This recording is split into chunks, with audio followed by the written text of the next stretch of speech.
Hello and welcome to a very special Halloween episode of Inside the Pages. I'm Malcolm, this is Apple Crisp. Today I'll be reading The Mad Eyes of the Heron King by Richard E. Dansky. There was a lake or something like that near Leonard's office, and it was to that lake that Leonard occasionally took himself after work. He did so in order to relax, to avoid thinking about work, and generally to sidestep the possibility of doing anything he might later regret. But mostly he did it to watch the herons. Leonard liked watching them, finding something soothing in their manner. He admired the way they moved, standing still for untold minutes before suddenly striking or advancing robotically back and forth, on some secret avian agenda that only they would ever know. And thus it was that when his workday was done, Leonard would come to the lake and watch the herons and do nothing else, because nothing else needed doing. At least not until the day the Heron King spoke to him. He had been watching this most impressive specimen of avian elegance for a while, through the course of several hour-long visits during which he would simply sit down in the mud, pull his knees up to his chin, and observe with a faint but palpable air of envious longing. Once or twice he thought he had seen this particular heron, a magnificent specimen of the great blue variety, look back at him, with head cocked and beak angled, and eye agleam with something that stood in for curiosity. Leonard had dismissed all such thoughts out of hand, of course. Herons, even great blues, were not curious creatures. They were placid, and they were predatory, and they soared above the still waters while giving the great calls of gronk, gronk, gronk, that would not have sounded amiss in the epoch of the dinosaurs. On the fourth visit of that week, however, or perhaps it was the fifth, the great blue heron abruptly changed its course when Leonard settled in, squelchily, for his customary period of observation and contemplation. Hardly had Leonard seated himself in his accustomed place in the grass, which in truth had become matted and pressed down under the repeated and weighty attentions of Leonard's posterior before the heron, with great lanky strides, crossed the water to stand directly before him. Leonard looked at the heron, a faint frisson of fear wafting deliciously through him. He had felt fear before. He had felt it all day, as a matter of fact. That had been small man's fear, though. The fear of humiliation and being yelled at. The fear of losing a job one hated but needed. And the fear of being trapped in it forever. This was different. Tantalizingly so.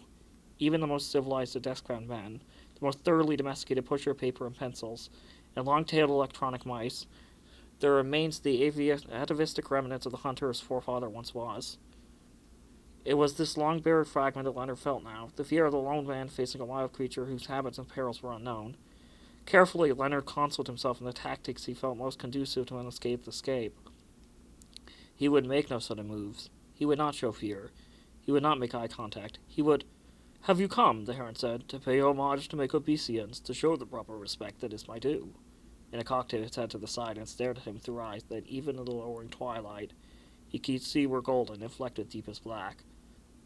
Leonard heard himself saying then, He opened his mouth, closed it, and shuddered once violently. "Bah!" said the heron, and waggled his head in disapproval. "Stupid, speechless, dumb, unworthy of our time, and thus guilty of a crime against our person." Suddenly, and without warning, the slender head came down, and the stiletto beak stabbed forward, and Leonard found himself thinking most sincerely that he was about to die a most ridiculous and unbelievable death. Then, at the last second, the trajectory of the lunge changed. The beak lowered, and there was a sickening crunch as the heron instead impaled a moderate-sized frog of a modest ambition that hopped up to a position near Leonard's feet. Then the heron lifted its head until its beak pointed directly towards the zenith, shook itself in quick fashion, and wolfed the remnants of the unfortunate amphibian down. It made a lump in the heron's neck as it slid slowly down the bird's gullet until it disappeared from view, and the predator once again lowered his gaze to meet Leonard's. "Next time, show respect. Present yourself, be not a fool," it said. Without a further word, it turned on its heel and stalked back across the submerged mudflats with imperial disdain. Watching the retrograde advance of his erstwhile conversational partner, Leonard did not think, "I could have died," nor did he think, "I must be dreaming," or "That's impossible," or even "It talked." Rather, he held one thought, and one thought only, to his feverish mind, and held it close with secret glee. "It talked to me." For several days, Leonard did not return to the lake. Every day he would walk out the front door of the office building where he worked, stride down the sidewalk to where his car sat in the immaculately paved lot, and then hesitate and turn and get behind the wheel. He did not walk past, did not stride further toward the pond, and the marvelous creature that dealt within it. Instead, he heaved himself into his car and drove himself home, taking care to travel by an alternate route that would not provide temptation. It was, he admitted to himself, an act of fear. The memory of the Heron King speaking to him was one he treasured. He turned it over in his mind at night, searching it for meaning. He found himself pondering it during the day, when the numbers that lined up in serried ranks on the spreadsheets before him soon occupied his entire attention. But also he found himself terrified that it had all been a hallucination, a fever dream of wonder that a return vision to the lake would strip bare. He dreaded the possibility of returning to the lake, of seeing the majestic heron and hearing it intone nothing but that familiar gronk. In short, he did not wish to put his memory to the test, or be found wanting, illusory, and less than true. But the lure of the lake was strong, and the thought of another conversation with the Heron King was strong as well, and not too many nights had passed where Leonard stopped at the place where his car was parked, and then, after an endless agonizing hesitation with foot suspended in mid-step, kept moving. The sun had commenced scraping the tops of the trees when he reached the lakeside, and the fat red light washed low over everything. Leonard's eyes strained across the glimmering light as he strove to pick out the waiting birds from the red-reflected waters, in hopes of spotting the Heron King.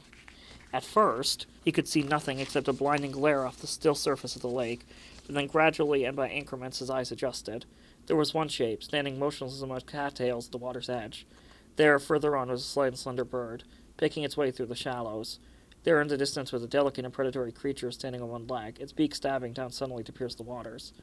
And there, gliding slowly across the face of the water, blue-gray wings turned black with the sun's red light, was the Heron King. He circled the lake once silently. Leonard crouched down, feeling as he ought to make some gesture of recognition even in the presence of royalty, and yet paralyzed between a bow and a kneel, and a simple stance of show respect. The bird made no sound as it flew, nor did it speak, nor did it give any sign that it recognized Leonard, and acknowledged his presence here.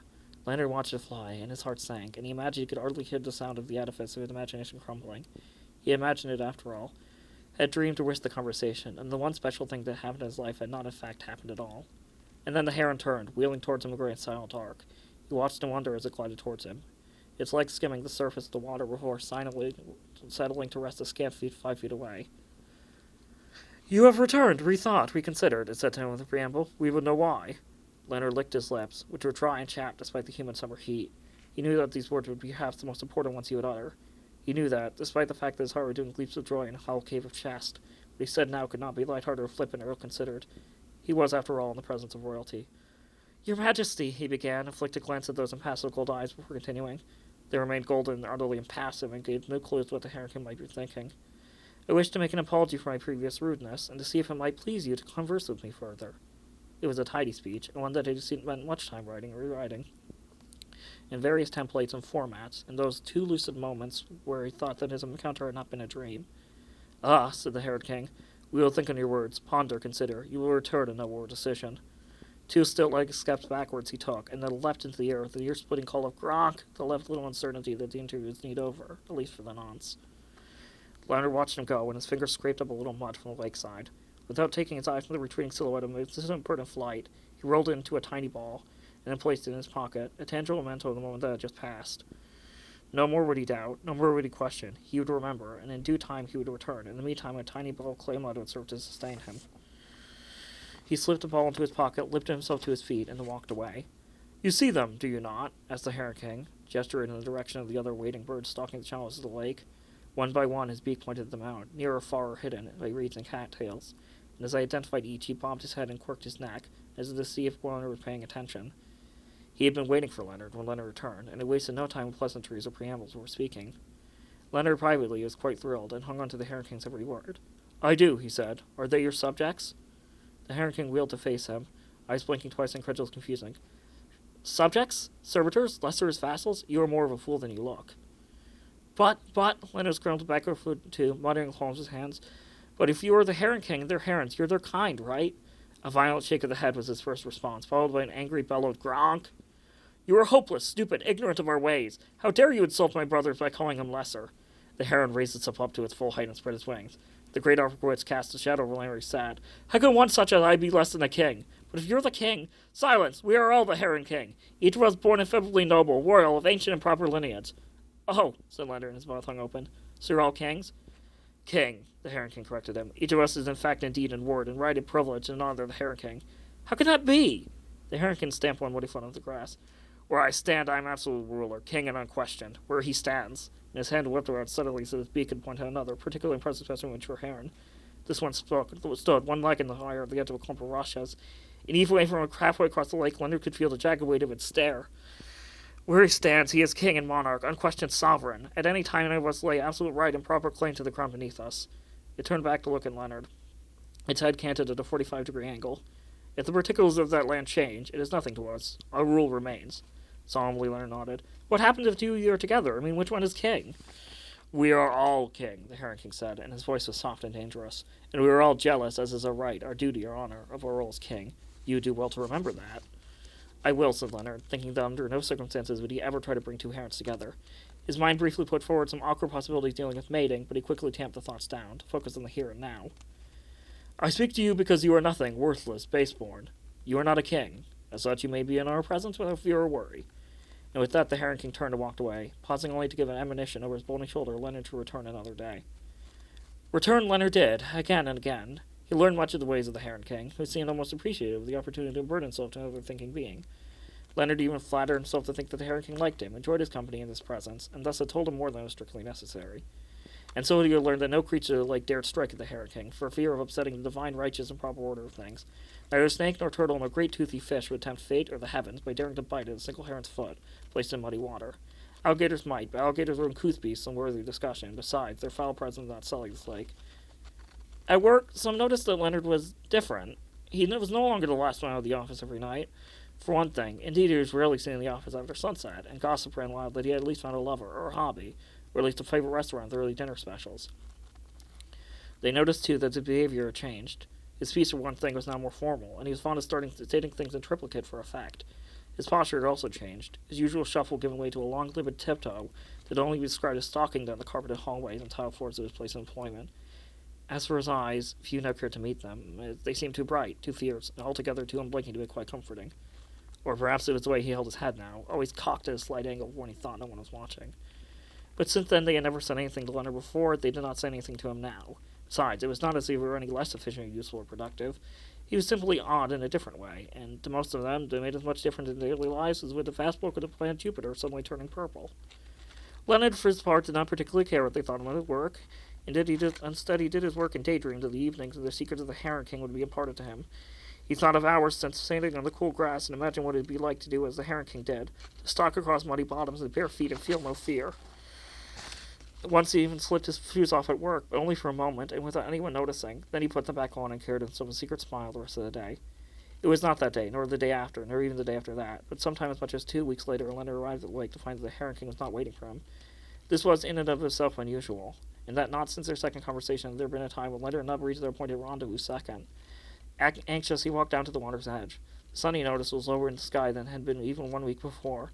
Summer was going, and with it the long evenings of discussion they treasured so dearly. Soon enough it would be fall, with its leaf smoke smell and early nightfall, and the migration of the heron southward. Soon enough, he realized, it would be over. Perhaps the Heron King would return in the spring, perhaps not. But one way or another, this magical summer of clandestine wisdom and blue feather magic was winding down. There were, here he noticed, no herons near him. A few unfamiliar shapes in silhouette were visible in the distance, but nowhere did he see the Heron King, nor other shape that he recognized. The thought chilled him. The Heron King was not here. Perhaps he had forgotten. Perhaps he had grown bored with Leonard and would not be returning. Perhaps there had been, he shuddered at the very notion, an accident of some sort, and the Heron King was wounded or struck down, assassinated by a hunter or a passing car. It was all terribly confusing, and so he sat himself down on the lakeshore to think. The water lapped against a mixed bank of sand and grass and mud, mere inches from loafer-encased toes. The sound was soothing, wave on tiny wave, and it gave him an idea. The Heron King was not here, after all, nor were any of the other herons nearby. Surely, Leonard told himself, this was a golden opportunity, a chance to walk as the Heron King did. It was his moment, his turn to feel the muddy bottom between his toes, understand all the things he had been told. After all, the Heron King had left him here alone. Quickly, he shoved off his shoes. His socks he slipped out of and rolled up neatly, each tucked into one loaf for later use. His pants, slacks he had bought some 6 years prior and husbanded fiercely, he rolled up to nearly his bony knees. Barefoot, shivering with excitement, and the fierce touch of cold water against the tips of his toes, he stood on the brink of transformation. One last look around to the Heron King, whose regal figure he did not see, and Leonard set one tremulous foot in the water. It was, as he'd previously discerned, cold. The mud of the bottom gave slightly under the pressure of his weight, but it contained a spongy strength that kept him from sinking. A tickle at his ankle told of his passing brush with a small fish. He looked down and could see the wavering outline of his pale flesh, the edges bored by mud and slits stirred up by his footfall. Nothing else happened. After a minute, he put his other foot in the water. Again, nothing happened. That was indescribable joy. Minnows darted through the water around him. Grass waved in a slow shallow current, beckoning him to step into deeper water. A dim shape in the near distance could only be a turtle, paddling best in gamely fashion. And there he was, in the middle of it, observing it, feeling it, ever so much a part of it. At last he understood what the Heron King had told him, comprehended the sheer ineffable power of it all. As if of their own accord, his feet rose and fell, and he moved away from the shoreline.